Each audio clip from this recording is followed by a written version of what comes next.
જો તમારી Canada work permit કેટલાક મહિનામાં જ એક્સપાયર થવાની છે તો આ સવાલ કદાચ તમારા મગજમાં સૌથી ઉપર હશે કે શું ભણવાનું શરૂ કરવું કેનેડામાં ટક્યા રહેવાનો સ્માર્ટ રસ્તો છે કે રિસ્કી ડિસિઝન. તો આપણે એ જ જોઈશું કે ભાઈ વર્ક પરમિટથી સ્ટડી પરમિટ પર જવું ક્યારે ફાયદાકારક રહી શકે છે, ક્યારે આ ડિસિઝન ઊંધું પડી શકે છે, PR પ્લાનિંગ વગેરેની શું અસર પડે છે, CRS સ્કોર કેવી રીતે ચેન્જ થાય છે, PNP ઓપ્શન્સ કેવી રીતે ખુલે છે અને કઈ સિચ્યુએશન્સમાં ઇન્ડિયન્સે એક્સ્ટ્રા કેરફુલ રહેવાની જરૂર હોય છે. તો સૌથી પહેલા બેઝિક સિચ્યુએશન સમજીએ. તો કેટલાય ઇન્ડિયન્સ કેનેડામાં વર્ક પરમિટ પર છે અને 2026માં એમનું સ્ટેટસ એક્સપાયર થવાનું છે. એવામાં ભણવાનું શરૂ કરવું કેટલાય લોકોને એક સેફ ઓપ્શન લાગે છે, એટલે એમનું લીગલ સ્ટેટસ યથાવત રહે અને PR પ્લાનિંગ ચાલતું રહે. પણ આ ડિસિઝન બધા માટે કામનું નથી હોતું.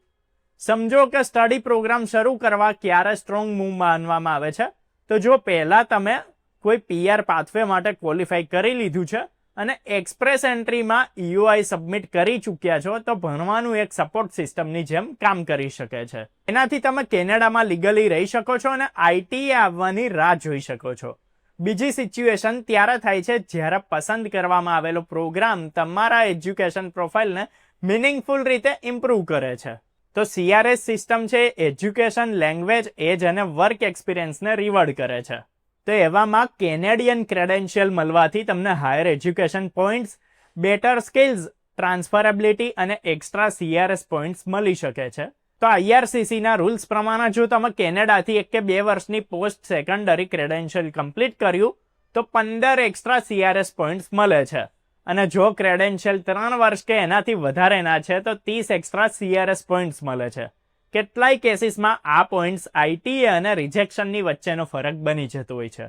તો હવે એક બહુ ઇમ્પોર્ટન્ટ એંગલ છે PNP પાથવેઝ. તો કેટલાય લોકો માટે ભણવાનો સૌથી મોટો ફાયદો CRS નહીં પણ પ્રોવિન્શિયલ નોમિનેશન હોય છે.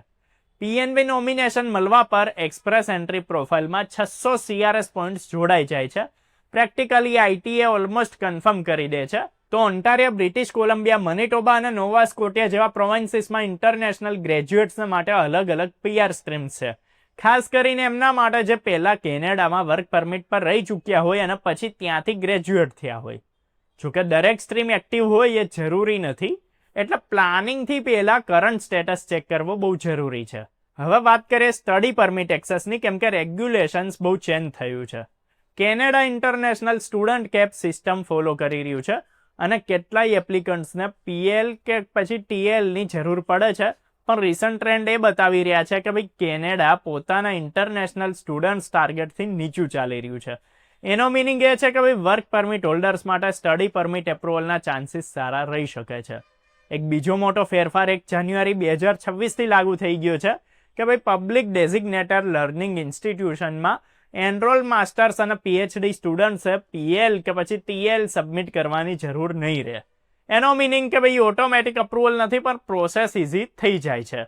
હવે લોંગ ટર્મ એંગલ સમજીએ. તો કેનેડિયન ક્રેડેન્શિયલ ખાલી ઇમિગ્રેશન પોઈન્ટ્સ માટે નહીં પણ કરિયર માટે ઇમ્પોર્ટન્ટ રહી શકે છે. એમ્પ્લોયર્સ માટે કેનેડિયન એજ્યુકેશન રેકોગ્નાઇઝેબલ હોય છે. રેગ્યુલેટેડ ફિલ્ડ્સમાં લાયસન્સિંગમાં મદદ મળે છે અને ફ્યુચર જોબ સ્ટેબિલિટી સુધરી શકે છે. હવે આ બધી બાબતો ઇનડાયરેક્ટ રીતે PR ચાન્સીસને મજબૂત કરે છે, પણ હવે રિસ્ક અને ટ્રેડ ઓફ્સની વાત કરવી છે, એ પણ જરૂરી છે. તો સૌથી મોટો ચેન્જ હોય છે વર્ક ઓથોરાઇઝેશનનો.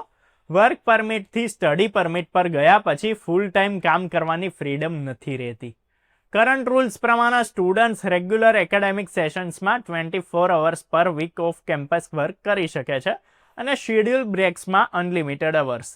જો તમે અત્યારે ફૂલ ટાઈમ ઇન્કમ પર ડિપેન્ડ કરો છો તો એ ફાઇનાન્શિયલ પ્રેશર ક્રિએટ કરી શકે છે.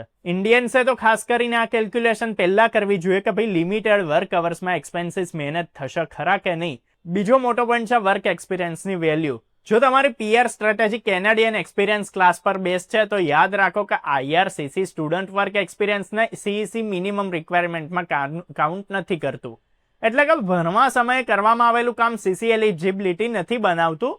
જોકે ફેડરલ સ્કિલ્ડ વર્કર પ્રોગ્રામમાં સ્ટુડન્ટ વર્ક એક્સપિરિયન્સ કાઉન્ટ થઈ શકે છે અને જો પ્રોગ્રામ રૂલ્સ મીટ હોય. આ જ કારણ છે કે ભાઈ સ્ટડી પીરિયડ વગરનું પ્લાનિંગ રિસ્કી રહી શકે છે. હવે સૌથી ઇમ્પોર્ટન્ટ વોર્નિંગ સેકન્ડ PGWP નું મિથ. IRCC ક્લિયર કહે છે કે ભાઈ PGWP એકવાર જ મળે છે. જો તમે પહેલા PGWP લઈ લીધું છે તો બીજી વાર ભણવા પર તમને બીજું PGWP નહીં મળે. જો તમારું એક્સપાયરિંગ સ્ટેટસ PGWP છે તો સ્ટડી પરમિટ તમને કેનેડામાં રહેવામાં મદદ કરી શકે છે, પણ ઓપન વર્ક પરમિટ પાછી નહીં આપે. હવે ઇન્ડિયન્સે સમજવાનું ક્લિયર છે કે ભાઈ સ્ટડી એક પાવરફુલ ટૂલ રહી શકે છે, પણ ત્યારે કે જ્યારે PR પ્લાનિંગ ક્લિયર હોય. બ્લાઇન્ડલી સ્ટુડન્ટ બની જવું સેફ નથી. Programme selection, finances, work limits અને PR પાથવે બધું જ એલાઇન હોવું જોઈએ. જો વિડીયો પસંદ આવ્યો હોય તો લાઇક કરો, કામ લાગે એને શેર કરો અને આવા જ વિડીયોઝ જોતા રહેવા માટે ફોલો કરો, સબસ્ક્રાઇબ કરો અર્બન ગુજરાતી.